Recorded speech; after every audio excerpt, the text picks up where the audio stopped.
ఉన్న బంగారాన్ని విడిపించి ఆ రోజు ఆన్లైన్ రేటుకే మేము కొంటాం. Sharma gold company. Hello hello నమస్తే అండి, నేను జయానండి, అందమైన జీవితం ప్రోగ్రామ్ నుంచి కాల్ చేస్తున్నాను. కృష్ణకుమారి గారండి? అవునండి, నేనేనండి. అమ్మ నమస్తే అమ్మా, మెయిల్ చేశారు కదా? అవునండి, నేనే పెట్టించాను. రైట్. నాతో పాటు డాక్టర్ కళ్యాణ్ చక్రవర్తి గారు ఉన్నారు, ఒకసారి మాట్లాడతారమ్మా మీరు? మాట్లాడతాను. రైట్. నమస్తే కృష్ణకుమారి గారు. నమస్తే డాక్టర్ గారు. మనం బేసిక్ గా విజయవాడ వాళ్ళం, ఓకే. కాకపోతే ఒక 20 ఏళ్ళుగా ఇక్కడే హైదరాబాద్ లో సెటిల్ అయిపోయామండి. రైట్. 2 years వరకు ఎంతో హ్యాపీగా హ్యాపీగా ఉండే మా ఫ్యామిలీలో 2 years నుంచి ఒక సంతోషం సందడి ఏమీ లేవండి. ఓకే. నేను మా వారు జీవోత్సవాల్లా బతుకుతున్నాం.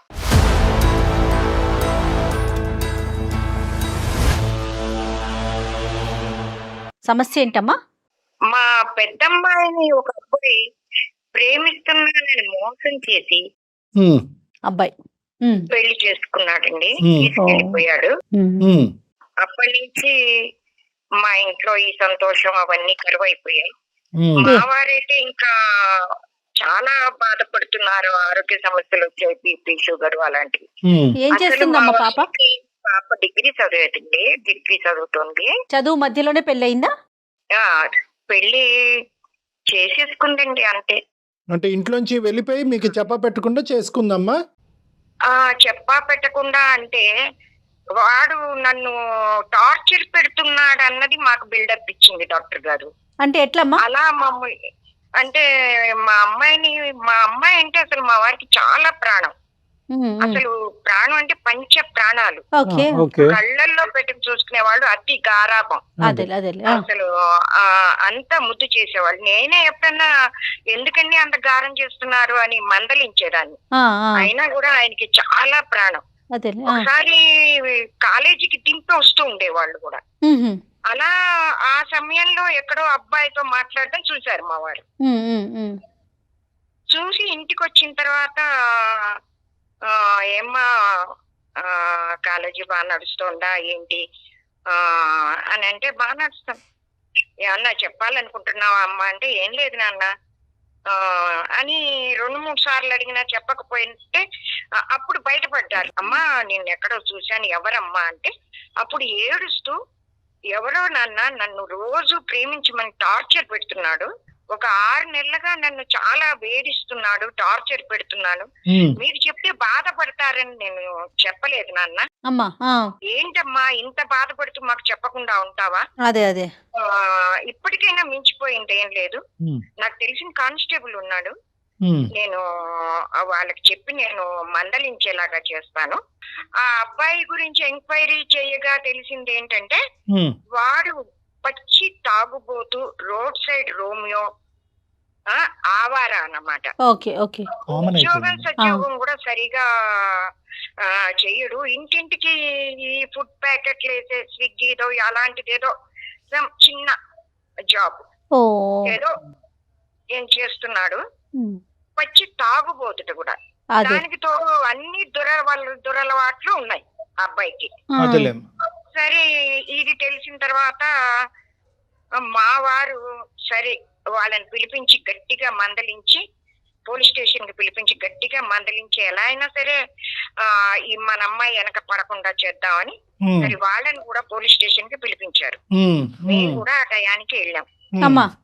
వెడితే అక్కడ జరిగింది ఏంటంటే డాక్టర్ గారు, వాళ్ళని చూడగానే మా అమ్మాయి పరిగెత్తుకుంటూ వెళ్ళి ఆ అబ్బాయి పక్కన నుంచి ఆ అబ్బాయి చెయ్యి పట్టుకుంది.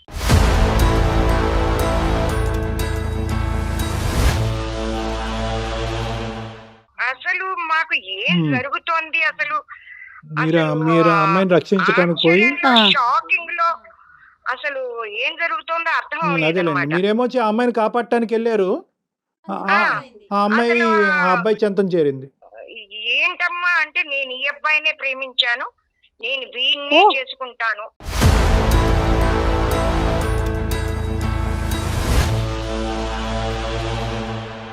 మీకేం కథ చెప్పింది, అక్కడేం చేస్తా వాళ్ళు అసలు పోలీసులు అంతకంటే ఆశ్చర్యంలో ఉన్నారు. అంతే కదా. మీరేం కంప్లైంట్ ఇచ్చారు? టార్చర్ పెడుతున్నారని కంప్లైంట్ ఇచ్చారు. ఇక్కడ జరిగేది ఏంటి అక్కడ ఇంకా ఏం చెయ్యాలో తెలియక మా వారు కుప్ప కూలిపోయారు డాక్టర్ గారు.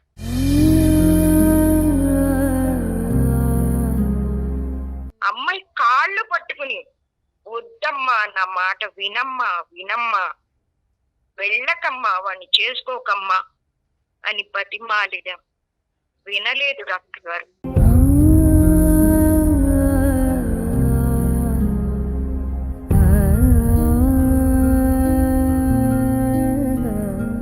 వెళ్ళిపోయి 2 సంవత్సరాలై. అప్పుడు పోలీసులు మాకు చెప్పారు, వాళ్ళిద్దరు మేజర్లు అయిపోయారు, మీరు వాళ్ళ జోలికి వెళ్ళొద్దు, ఇంకా వాళ్ళకి ఎలాంటి హాని కల్పించడానికి చూడొద్దు, మీరు వెళ్ళిపోండి అని. ఇక చేసేదేం లేక కళ్ళ నీళ్లతో ఇంటికి తిరిగి వచ్చాం. రాకపోకలు ఉన్నాయా అమ్మాయి మీ ఇంటికి రావటం, అప్పటి నుంచి బాగా మాట్లాడుకోవటం, లేదు డాక్టర్ గారు, మాట్లాడుకోవటం, లేదు ఫోన్ లో డాక్టర్ మాట్లాడటం? గారు. అసలు మా అమ్మాయికి మాకు ఎప్పుడైతే అలా వాళ్ళ జోలికి వెళ్ళొద్దని చెప్పారో మా బాధ మేము భరిస్తూ మేము ఇలాగే ఉన్నాం. కానీ అమ్మాయి వెల్ఫేర్ ఎలా ఉంది అని తెలుసుకోవటానికి మీరు అడపదడప కాల్ చేస్తూ ఉంటారు కదా అమ్మాయి? లేదు డాక్టర్ లేదు. గారు, నేను 2-3 సార్లు చేసిన అమ్మాయి ఫోన్ ఎత్తటలేదు డాక్టర్ గారు. ఎత్తట్లేదు. అమ్మాయే ఎత్తట్లేదు.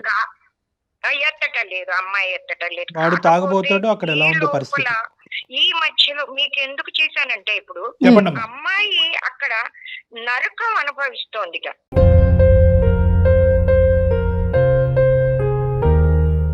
అయ్యో, ఆ వార్త మాకు తెలిసింది. అప్పటి నుంచి తల్లడిల్లిపోతున్నాం. ఎవరి ద్వారా తెలిసింది మీకు? ఏం తెలిసింది? మాకు ఎవరి ద్వారా అంటే, వాళ్ళది వికారాబాద్ జయ గారు. అమ్మా. వాళ్ళ ఇంట్లో పాలు పోసేవాడి తమ్ముడు మా వీధిలోనే ఉంటాడు. ఓహో. వాడు ఒకప్పుడు వికారాబాద్ ఎడితే వాళ్ళ అన్న అక్కడ చూసాట. ఆహాహా. అరే ఏంటి సార్ వాళ్ళ పాప. అమ్మాయి లాగా ఉంది అక్కడ ఆ, ఆ. అని అబ్జర్వ్ చేస్తే వాళ్ళ అన్నయ్య చెప్పాట, ఆహా. ఆ అమ్మాయి చాలా, ఆ ఫ్యామిలీనే సరైంది కాదురా, ఆ అమ్మాయి చాలా బాధలు పడుతోంది, ఆ అబ్బాయి తాగి రోజు కొడుతున్నాడు, అయ్యో. తాగి కొడుతున్నా. ఆ. ఇల్లిపాది చాలా టార్చర్ తన పెడుతున్నారు ఆ తన అమ్మాయిని. గొంతు తను తవ్వుకుందాం. అంతే. ఆ, పెడుతున్నారు.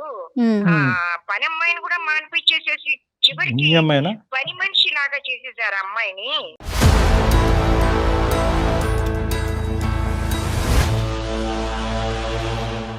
అమ్మాయి ఎక్కడో అక్కడ సుఖంగా ఉంటుంది, అయ్యో, అదేంటి సంతోషంగా అమ్మా? ప్రేమించిన వాడిని సీత. చేసుకుని అనుకున్నాం. Safety is important. 2 ఏళ్ల తర్వాత కానీ మాకు తెలియలేదు.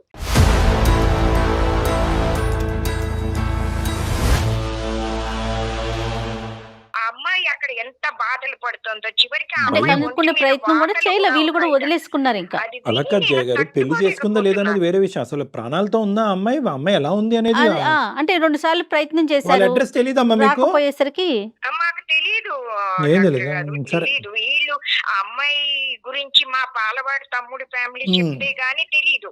సరే, ఇప్పుడు ఇప్పుడు ఇప్పుడు వికారాబాద్ లో ప్లేస్ లో అమ్మాయి ఉంది, ఎలాగైతేనే ఆ అమ్మాయిని కాంటాక్ట్ చేద్దామని ఫోన్ నెంబర్లు తీసుకుని ఫోన్ చేస్తే అమ్మాయి ఎత్తటం లేదు. డాక్టర్ గారు, ఎలాగైనా మా అమ్మాయిని ఆ నరకం నుంచి విడిపించి మాకు మా పిల్లని మాకు దగ్గరికి చేర్చండి డాక్టర్ గారు.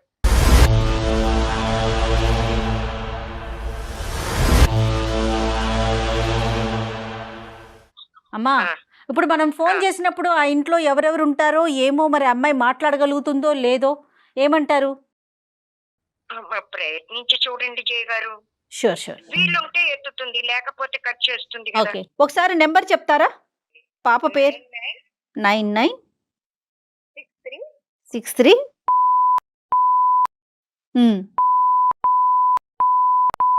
సరేనమ్మా, మీరు లైన్లో ఉండండి, నేను ఒకసారి అయితే ట్రై చేస్తాను. ఏమా? హలో. నమస్తే అండి, మేము అందమైన జీవితం ప్రోగ్రాం నుంచి కాల్ చేస్తున్నామమ్మా. అమ్మ మాతో మాట్లాడుతూ ఉన్నారు ఇప్పుడే. మీ అమ్మగారే. అదే అదే అదే ఆ విషయమే చెప్తాను, మీరు పర్వాలేదు, ఫ్రీగానే ఉన్నారా? అవును. ఓకే, నాతో పాటు డాక్టర్ కళ్యాణ్ చక్రవర్తి గారు కూడా ఉన్నారు. ఇది అందమైన జీవితం అనే ఒక ప్రోగ్రాము. అమ్మ మీ గురించి చేసి బాధపడుతూ మీతో మాట్లాడాలి ఒక్కసారైనా మీరు ఫోన్ పిక్ చేయట్లేదు అని అన్నప్పుడు నేను కాల్ చేశానండి మీకు. అమ్మ నమస్తే అమ్మ, చిన్నపిల్లవి. స్నేహ, నా పేరు డాక్టర్ కళ్యాణ్ చక్రవర్తి అమ్మ, అందమైన జీవితం ప్రోగ్రాం నుంచి మాట్లాడుతున్నాను. అయితే అమ్మ నాన్న పరిస్థితి చాలా భయంకరంగా ఉంది. అది బహుశా నువ్వు ఈ పాటికే ఊహించుకుని ఉంటావు. ఎంత పంచప్రాణాలుగా నిన్ను ప్రేమించిన తర్వాత నువ్వు తీసుకున్నటువంటి స్టెప్ వల్ల వాళ్ళు కంప్లీట్గా చిన్నాభిన్నం అయిపోయారు. చాలా సందర్భాల్లో నీ యొక్క యోగక్షేమాలు ఎలా ఉన్నాయనేది తెలుసుకోవటం గురించి ప్రయత్నం కూడా జరిగిందంట. కానీ చాలా సందర్భాల్లో మీరు ఫోన్ ఎత్తట్లేదంట, అస్సలు ఎత్తలేదంట. అంటే నేనున్న కండిషన్స్ గురించి వాళ్ళకి నేను చెప్పదలుచుకోలేదు సార్. అందుకే నేను ఇప్పుడు నీ పరిస్థితి ఎలా ఉంది అనేటటువంటిది క్లియర్ కట్గా మాకు ఎవిడెన్స్తో పాటు మాకు వచ్చింది. ఓకే, సో ఇటువంటి పరిస్థితిలో అమ్మగారు మా చేయటంలో ఇప్పుడు అమ్మగారు యాక్చువల్గా బ్యాక్గ్రౌండ్లో ఉన్నారు. ఈ కాల్లోనే అమ్మగారు ఉన్నారు. కావాలంటే నువ్వు ఒకసారి అమ్మతో మాట్లాడమ్మా.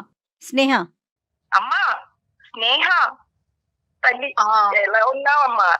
ఎన్ని రోజులైందమ్మా నీకు? చెప్పమ్మా. అమ్మా స్నేహ. ఉన్నానమ్మా, ఉన్నాను. ఎలా ఉన్నావమ్మా? ఎలా ఉన్నావు తల్లి? నాన్న ఎలా ఉన్నారు?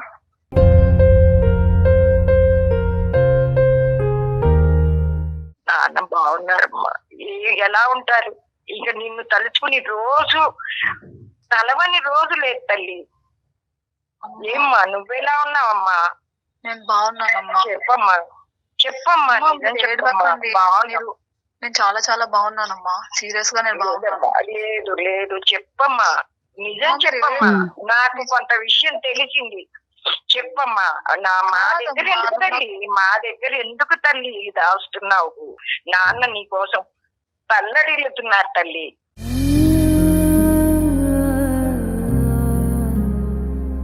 ఈరోజు బాగున్నాను అనేటటువంటి మాటతో ఈ బంగారు అవకాశం పోగొట్టుకోవద్దమ్మా. ఎందుకంటే నీ టోను, నీ మాటలో నువ్వు ఎటువంటి వేదనకు లోనవుతున్నావు అనేది మాకు అర్థం అవుతుంది. ఆ మాత్రం మేము అసెస్ చేయగలం. ప్లీజ్ కైండ్లీ ఓపెన్ అప్ అమ్మా, అదొకటే నేను రిక్వెస్ట్ చేస్తున్నాను. ఉన్నది ఉన్నట్టుగా చెప్పండి. ఈ అవకాశాన్ని తీసుకోండి. మేము ఏమైనా హెల్ప్ చేయగలిగంటే మా తరపున మేము హెల్ప్ చేస్తాం. అది నేను వాళ్ళని బాధ పెట్టింది చాలు సార్. ఇప్పటికీ నేను చేయకూడదు చాలా పెద్ద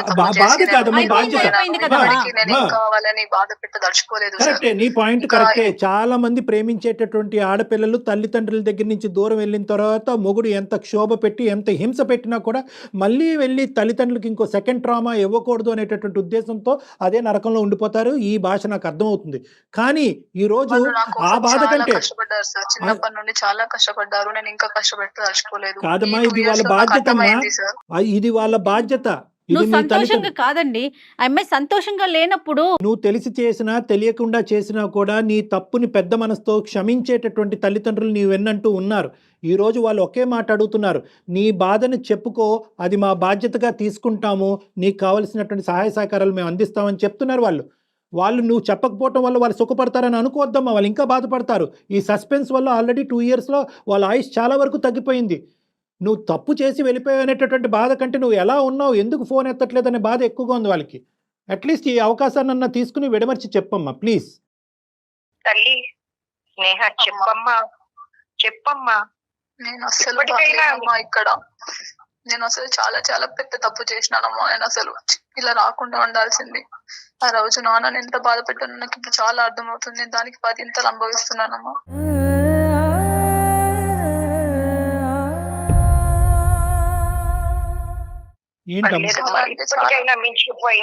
ఇప్పటికైనా మించిపోయింది. అమ్మాయి అనుభవం చెప్పనివ్వండి ఒక్కసారి.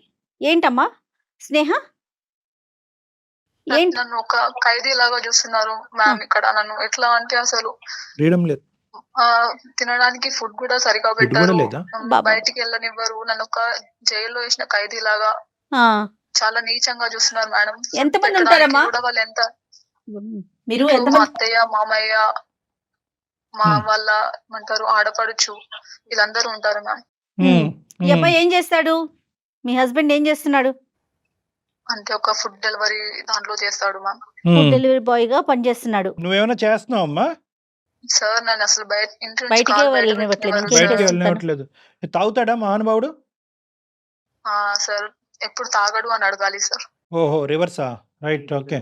ఇప్పుడు ఇంట్లో ఎవరు లేరమ్మా, మాట్లాడుతున్నావు మరి పర్వాలేదా?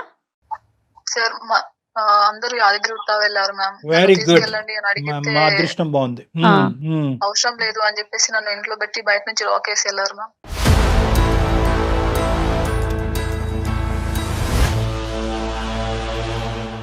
బయట నుంచి లాక్ చేశారు. అవును. అంటే ఎవరైనా వచ్చినా ఎవరు లేరు అని చెప్పేసి తెలవడానికి. కాదమ్మా, నీ దగ్గర ఫోన్ ఉంది కదమ్మా. ఇప్పుడు అమ్మాలు ఫోన్ చేసినప్పుడు నువ్వు ఫోన్ ఎత్తట్లేదు. అట్లీస్ట్ నీ హెల్ప్ గురించి ఎవరో ఒకరికి ఫోన్ చేయొచ్చుగా.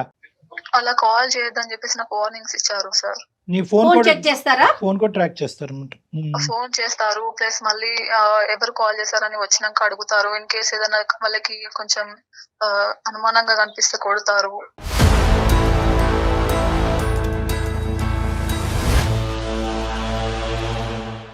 కొడతారు అంటే అందరూ మూకముడుగా కొడతారమ్మా? ఈ తాగిన ఈ గొప్పవాడే కొడతాడా?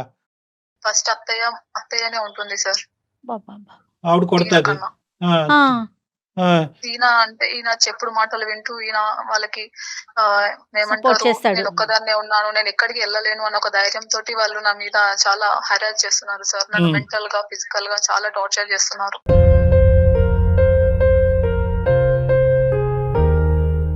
అయ్యో నా తల్లి.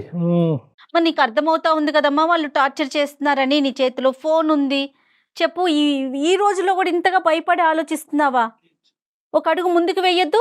అంటే నువ్వు అంటే కాదమ్మా, నీకు సపోర్ట్ లేదు అనా? అంటే ఫ్రెండ్స్ గానీ నేను ఏదో ఎవరు లేరా తల్లి? పెద్ద తప్పు చేసేసాను కాబట్టి నేను తలెత్తుకోలేని తప్పు చేశాను కాబట్టి ఈ నరకం అనుభవించడం అనేటటువంటిది నా కర్మ అన్నట్టుగా డిసైడ్ అయిపోయావా?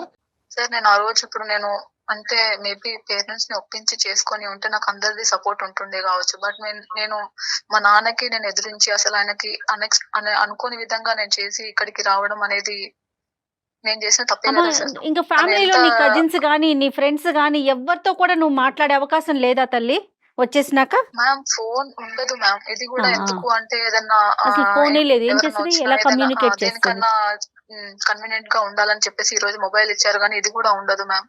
కానీ అబ్బాయి ఈ 2 years ఆర్ 2.5 years నీ మ్యారేజ్ లో పిల్లలు లేరు కదమ్మా ఇంకా? లేదు సార్. బతికించావు. Right, very good. కాదమ్మా, ఇప్పుడు బయట పడాలి అనేటటువంటి ఆలోచన నీకు ఎప్పుడు నీ రాలేదా? ఒపీనియన్ ఏంటి? అంటే ఇప్పుడు ఓకే, నువ్వు భయపడుతున్నావు, అమ్మ నాన్నకి చేయకూడదు, అంత ఫోన్ ట్రాక్ అవుతుంది, లేదంటే ఫోనే ఇవ్వట్లేదు అనేటటువంటి చెప్పినా కూడా నీ ఉద్దేశం ఏంటంటే ఈ 2 years లో ఎక్కడన్నా కొద్దిగైనా ఈ ఒక్క అంశం గురించి ఈ కుటుంబంలో కంటిన్యూ అవుదాం అనేది ఏమన్నా ఉందా? ఒక గొప్ప విషయం చెప్పుకోదగ్గ విషయం? కాకపోతే అనుకున్నాను అంటే నాన్న పెంచింది అలా ఎట్లా అంటే మన కాళ్ళ మీద మనం నిలబడాలని పెంచాడు. కాకపోతే నేనేమనుకున్నానంటే ఇక్కడ నుంచి వెళ్ళిపోయి మేబీ పేరెంట్స్ తో కాకుండా, ఎందుకంటే ఇప్పుడు నేను బయటకు వచ్చిన సిచ్యువేషన్ లో ఈ టైంలో నేను నాన్న దగ్గరికి వెళ్తే చుట్టుపక్కల ఉన్న వాళ్ళని మళ్ళీ ఉన్నా లేని మాటలతో ఎత్తి పొడుస్తూ ఆయన ఇంకెంత బాధపడతారో అని చెప్పేసి ఆలోచనతోటి ఇక నేను very typical thought of a girl. ఇలాంటి సిచ్యువేషన్ లో ప్రధానంగా ఏంటంటేనమ్మా, వీళ్ళు బహుశా నీ ఆస్తి కానీ లేదంటే మీ తల్లిదండ్రులు అంత ప్రేమగా నిన్ను చూసుకున్నారు కాబట్టి అదేమన్నా వాళ్ళు రాబట్టుకోవచ్చు అనేటటువంటి ఉద్దేశం కూడా వాళ్ళకు ఉందని నీకు ఎప్పుడైనా అనిపించిందా? నీ ఆస్తి వివరాలు ఎప్పుడైనా అడిగారా?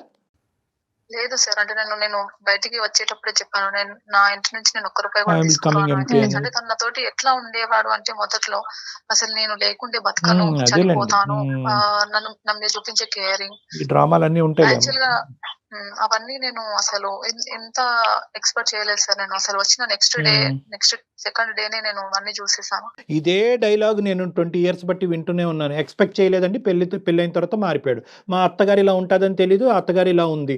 మా ఆయన ఏమో తాగడం అని అనుకున్నాను, తాగుతున్నాడు. మా ఆయన కొట్టడం అనుకున్నాను, కొడుతున్నాడు. ఎంతో ప్రేమించుకున్నటువంటి మా ఆయన ఈ రోజు ఇలా మారిపోయాడు. సరే, ఈ కథ వెరీ కామన్ అమ్మా. అంటే ఆ ప్రేమ అనేటటువంటి ఆ వ్యాధి, అంటే నేను చెప్తున్నాను ఇలాంటి అంశాల్లో అవతల వాడు ఏం ఉద్యోగం చేస్తున్నాడో చూడకుండా, అవతల వాడు తాగుతాడా తందనాలు ఆడతాడా చూడకుండా, నేను ఒక్కదాన్నేనా నాలాంటి వాళ్ళు 10 మంది వాడి జీవితంలో ఉన్నారు, ఈ లెక్క పత్రం ఏమీ లేకుండా పట్టుమని దిగిపోయి పారిపోయి పెళ్లిళ్ళు చేసేసుకుని నరక యాతన అనిపిస్తుంది. ఇటు రాలేరు, అక్కడ ఉండలేరు. ఇక్కడతో ఆగితే పర్లేదమ్మా. నేను ఇప్పుడు ఈ అమ్మాయిని ఇంకో ప్రశ్న అడగబోతున్నాను. అమ్మాయి ఎప్పుడైనా కూడా ఎందుకు ఈ బ్రతుకు, ఇలా బ్రతకటం ఎందుకు, చనిపోవాలన్న ఆలోచన ఎప్పుడైనా వచ్చిందా నీకు? చాలా సార్లు వచ్చింది సార్. బ్రతుకు అదే పాపని ఎలాగైనా బయటికి తీసుకురావాలి, ఆ నరక కూపంలోంచి బయటకు పడేయాలి. నేను రాలేనమ్మా. లేదమ్మా, అసలు నేను రాలేను. చాలు నువ్వు అనుభవించిన నరకం చాలు. అమ్మా, ఈ రోజు నువ్వు బ్రతికి, ఈ రోజు నువ్వు నిజంగా మేము అందరం ఆశ్చర్యంలో ఉన్నాము. నిజంగా నువ్వు బ్రతుకుండి, ఆ నరకంలో బ్రతుకుండి ఈ రోజు ఫోన్ కాల్ ఎత్తటం అనేటటువంటిది మేము అందరం అదృష్టంగా భావిస్తున్నాము. నువ్వు దయచేసి ఈ అవకాశాన్ని తీసుకోవాలని మా విజ్ఞప్తి అమ్మా. మా నాన్నని నేను చూడలేను సార్. నేను ఇంత తప్పు పని చేసి తనని నేను ఫేస్ చేయలేను సార్, అస్సలు చేయలేను. ఒకసారి మాట్లాడు. నేహ, నాన్న నిన్ను ఇప్పటికీ ఎంతో ప్రేమిస్తున్నారు. నువ్వు నాకు వెనక్కి తెలుసమ్మా, కళ్ళల్లో నాకు పెట్టి తెలుసు. చూసుకుంటారమ్మా, నాకు తెలుసు. కళ్ళల్లో పెట్టి చూసుకుంటారు, గుండెల్లో నాకు పెట్టి తెలుసు. చూసుకుంటారమ్మా. నువ్వు ముందు ఈ నరకం నుంచి బయటపడమ్మా. మేము ఏదో ఒకటి చేస్తాం నీకోసం, ఏదో ఒకటి చేస్తాం. నేను నిన్ను అంత తీసుకెళ్ళడానికి రెడీగా ఉన్నాం. లేదు మ్యామ్, నేను మా నాన్నని ఫేస్ చేయలేను. అదొక్కటేనా? ఓపెన్ గా చెప్పు స్నేహ, అదొక్కటేనా?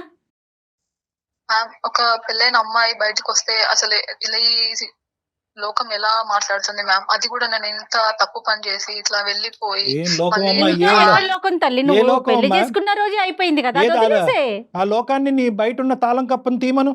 అదే కదా. మీ ఇంటి బయట తాళం కప్పు వేశారు కదా, ఆ లోకాన్ని ఒకసారి ఆ కిటికీలోంచి అరిచి తాళం కప్పు బయట నుంచి వేసారు, తీమనండి అమ్మా. ఏం మాట్లాడుతున్నావు అమ్మా నువ్వు? ఇంకా ఈ రోజుల్లో కూడా ఎవరి జీవితం వాళ్ళది స్నేహ. ఇంకా కూడా 10 మంది ఏమనుకుంటారు, పక్కింటి వాళ్ళు ఏమనుకుంటారు, అది ఈ ఆలోచించదు. రోజు నీ coming- జీవితం నీ జీవితం. ఈ రోజు coming to the point, me father నీ పరిస్థితిని ఇలా తెలుసుకుంటే కనుక అతను తల్లడిల్లిపోతాడు, చనిపోతాడు అతను. అంతే. దయచేసి అర్థం చేసుకోండి. మీరు ఎవరికి ఈ రోజు హెల్ప్ చేయట్లేదు. మీ బాధను మీరు దిగమించుకోవటం వల్ల మీరు ఎవరికి న్యాయం చేయట్లే. మీకు అన్యాయం అవుతుంది, ఆ పెద్దవాళ్ళకి అన్యాయం అవుతుంది. ఈ రోజు మీకు చిన్నపిల్ల, నువ్వు ఇంకా 2 years అయింది నీకు మ్యారేజ్ అయ్యి, నీ అదృష్టం కొద్ది నీకు పిల్లలు పిల్లలు కూడా లేరు, లేరు. ఎవరు లేరు కాబట్టి నువ్వు నీకుగా మళ్ళీ బ్రతకటానికి 1000 అవకాశాలు ఉన్నాయి ఇక్కడ. నువ్వు ఆ గుమ్మంలోంచి కాలు తీసి బయట అడుగు పెడితే కనుక మీకు మేము ఏమన్నా సహాయం చేయడానికి అవకాశం ఉంటుంది. నువ్వే మా హెల్ప్ వద్దు అంటే కనుక మీరు మేజర్స్ మేమేమీ చేయలేం. నాకు అంత ధైర్యం రావట్లేదు సార్. ఇక్కడ నుంచి వచ్చేంత ధైర్యం మేమున్నాం అమ్మా, మీతో రావట్లేదు. పాటు మేమున్నాం. We are there for you. అమ్మ నువ్వు మేజరు కథ తల్లి, పెళ్లి చేసుకున్నావు, చక్కగా ఒక 2 ఏళ్ళు ఉన్నావు, మంచో చెడో జరిగిపోయింది. ఇంకా ఇలాంటి విషయాలు కూడా ఇంకా ధైర్యం చేయలేకపోతాను, నువ్వేమైనా త్యాగం చేస్తున్నానని ఫీల్ అవుతున్నావేమో. బహుశా ఆ కాన్సెప్ట్లో నుంచి అయితే బయటికి రా. అదే చెప్తున్నారు డాక్టర్ గారు. నువ్వు అక్కడే ఉండటం వల్ల నీ తల్లిదండ్రులకి ఏ విధమైన త్యాగమో, వాళ్ళకి మంచి పేరో నువ్వు చెయ్యట్లేదు. అమ్మ చెప్తుంది కదా, నిన్ను మీ నాన్నగారు మొత్తం మీ కుటుంబ సభ్యులు అందరూ కూడా మనస్ఫూర్తిగా నిన్ను క్షమించారు, నీ తప్పుని తీసి పక్కన పెట్టారు. నువ్వు వాళ్ళని అవమానించినట్టుగా, ఈ కుటుంబాన్ని పరువు తీసినట్టుగా వాళ్ళు భావించట్లేదు. అదంతా గతం గతః, అది వదిలేశారు. ఈ రోజు వాళ్ళ ఎజెండా ఒక్కటే, నీ భవిష్యత్తు, నీ ప్రాణం, ఈ రెండే వాళ్ళకి ఇంపార్టెంట్. ఒకవేళ వాళ్ళు నేను మారుతాను, నేను మంచి చూసుకుంటాను అంటే అప్పుడు నేను ఏం చేయాలి మ్యామ్? ఎవరమ్మా? అతను ఇప్పుడు ఏది కూడా నీ మైండ్ సెట్ తో నువ్వు ఆలోచించద్దు. ఒక వ్యక్తి మారాడా మారలేడా, నిజంగా మారాడా అబద్ధంగా మారాడా అనేది నాగోటి వాళ్ళు ఈజీగా అసెస్ చేయగలరు. అతను కపటి ప్రేమ చూపెడుతున్నాడు, దొంగ నాటకం ఆడుతున్నాడు అంటే కనుక ఒక్క సెకండ్ కూడా నువ్వు అక్కడ వెళ్ళి ఉండవలసినటువంటి అవసరం లేదు. నీ శ్రేయస్సు, మీ తల్లిదండ్రుల భవిష్యత్తు కోరుకుంటూ విడాకులు తీసుకోవటం మంచిది. ఎందుకంటే ఇలాంటివి నెంబర్ ఆఫ్ కేసెస్ డాక్టర్ గారు చూస్తారు, హ్యాండిల్ చేస్తారమ్మా. సో మనం చూసే కళ్ళు వేరు, ఆయన చూసే విధానం వేరుంటుంది. కాబట్టి ఒకసారి మాట్లాడిద్దాం. నీకు అతనే కావాలి, అతనితోనే ఉండాలి అనుకుంటే గనుక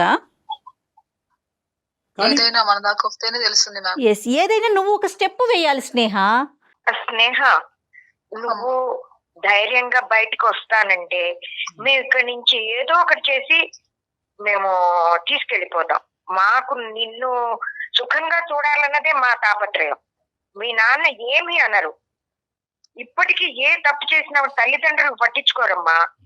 అదే కదా నా బాధ కూడా. మీరు ఒకవేళ నన్ను అన్ని తిట్టి ఒక దెబ్బ వేస్తే నేను ఫీల్ అవుతాను. ఓకే, నేను చేసిన పనిష్మెంట్ కి ఒక మాట అన్నారని వాళ్ళు తీసేసిరని చెప్పేసి నేను ఒక హ్యాపీగా ఫీల్ అవుతా. కాకపోతే మీరు నన్ను ఏమనరనే కదా నా బాధ. అంత ప్రేమగా పెంచి ఇట్లా చేసి ఎక్కడైనా సుఖంగా ఉన్నారంటే సంతోషం. అదే కదా, ఇంత బాధపడుతూ ఉంటే మేము ఎలా సుఖంగా ఉండగలం తల్లి? నేను తలుచుకుని ఏడవమంటావా? కృష్ణకుమార్ గారు తన బయట పట్టడానికే నిర్ణయించుకుంది. ఏ విధంగా తన బయట పడుతుందని మనది ఇక్కడ ఆలోచన. అమ్మాయి వీళ్ళు యాదగిరిగుట్ట నుంచి ఎప్పుడు వస్తున్నారు అమ్మాయి వెనక్కి? సార్ చెప్పలేదు సార్ నాతో. సరే, బహుశా ఉంటారా, ఈ రోజు వచ్చేస్తారంటారా? వస్తారు మేడం, సాయంత్రం వరకు వస్తారు. అమ్మ ఇక్కడ 2 దారులు ఉన్నాయమ్మా. ఒకటి ఏంటంటే నువ్వు డైరెక్ట్ గా 100 పోలీస్కి ఫోన్ చేయొచ్చు. పోలీస్కి ఫోన్ చేసి ఇలా బయట నుంచి నన్ను లాక్ చేసి బంధించి నాకు నన్ను I want to get out of this place అనేటటువంటి విధంగా నువ్వు పోలీసులతో డైరెక్ట్గా మాట్లాడచ్చు. First things first.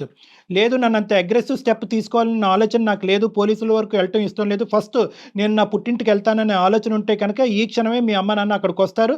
వాళ్ళు ఎప్పుడైతే కనుక వస్తారో వెంటనే నిన్ను తీసుకుని వెంటనే ఇంటికి వస్తారు. లొకేషన్ షేర్ చేశారనుకోండి, ఇమీడియట్ గా పేరెంట్స్ వచ్చేస్తారమ్మా.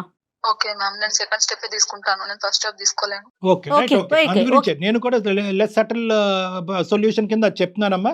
అమ్మ నాన్న వీలుంటే కనుక మీ పెద్దనాన్నలు మీ మామయ్యలు ఎవరైనా Yes, yes. ఉంటే కనుక వీళ్ళందరితో పాటు వస్తారు, నిన్ను ఇక్కడి నుంచి తీసుకుని వెళ్తారు. వాళ్ళు అక్కడికి వచ్చిన తర్వాత దయచేసి మళ్ళీ ప్లేట్ ఫిరాయించద్దు. ఎందుకంటే ఆ 2 years పాటు Sir, ఆ 2 years పాటు ఆ నరకంలో ఉండటం వల్ల వాళ్ళ యొక్క ఇన్ఫ్లుయెన్స్ నీ మీద చాలా ఉంటుంది. ఒక కనుచూపుతోనే నిన్ను మారుస్తారు, ఒక మాటతోనే నిన్ను మారుస్తారు, బ్లాక్మెయిల్తో నీ మాట మారుస్తారు. నువ్వు వాళ్ళతో వెళ్తే కనుక నీ జీవితం ఇక్కడితో ఎండ్ అవుతుంది, నువ్వు వాళ్ళతో వెళ్తే కనుక ఇంక ఇదే పెటాకులు ఇదే విడాకులు అనేటటువంటి విధంగా బ్లాక్మెయిల్తో మాట్లాడతారు. దయచేసి ఆ మాటలు బుట్టలో పడద్దు. ఎందుకంటే ఇప్పుడు వరకు నువ్వు నరకం అనిపించే, ఇప్పుడు నీ జీవితం బాగుపడటానికి మీ తల్లిదండ్రులు అక్కడికి వస్తున్నారు, అది గుర్తుపెట్టుకో. స్ట్రాంగ్ గా ఉండాలి స్నేహ, ఓకేనా? లేదు నేను వచ్చేస్తాను మేడం, నా వల్ల కాదు. రైట్ అమ్మా. నేను ఇక్కడ అమ్మా కృష్ణకుమారి గారు, ఆ, ఇమీడియట్ గా చెప్పండి. పాప లొకేషన్ షేర్ చేస్తుంది, మీరు ఇంటికి తీసుకెళ్ళండి. ఆ తర్వాత మనం ఎఫ్ఐఆర్ ఫైల్ చేయటమా ఏం చేద్దాం అనేది డాక్టర్ గారు విడిగా మీతో మళ్ళీ వాళ్ళ మాట్లాడతారు. రెస్పాన్స్ బట్టి నెక్స్ట్ స్టెప్ ఆలోచిద్దామా. Okay, ఫస్ట్ ఆఫ్ ఆల్ వాళ్ళ రెస్పాన్స్ బట్టి ఆలోచిద్దాం. The first and foremost step ఏంటంటే మీ అమ్మాయిని అక్కడి నుంచి విడుదల చేయాలి. మీరు మీ దగ్గర తీసుకెళ్లి మీ సంరక్షణలో పెట్టుకోవాలి. Immediate step. ఓకే. ఓకే. తర్వాత ఫస్ట్ స్టెప్ అయితే అమ్మాయిని మా ఇంటికి తీసుకెళ్తాం. అంతేనండి. తర్వాత ఏం చేయాలనేది ఆ ఆలోచించాం. తర్వాత ఆలోచించండి. మీకు ఏమైనా డౌట్ ఉంటే కనుక మా సహాయం తీసుకోండి. I tell you. ఓకే అండి. ఓకే. ఓకే నమస్కారం. నమస్తే. ఓకే అమ్మా, ఓకే స్నేహ, ధైర్యంగా ఉండు. నమస్తే. All the best Sneha. Thank you so much Okay, all the best నాన్న. సార్. అండ్ జయ జాగ్రత్తగా ఉండమ్మా. అట్లాగేనమ్మా, అట్లాగే. ఉంటానమ్మా. ఓకే జయ. ఓకే అమ్మా, థ్యాంక్ యూ అమ్మా. ఓకేనమ్మా. Sir, yeah sir, thank you so wish all the much. Best Sneha. All the best. నమస్తే. Okay ma'am, right అమ్మా, thank you, bye. Okay bye bye. Right అండి, నమస్తే. Thank you.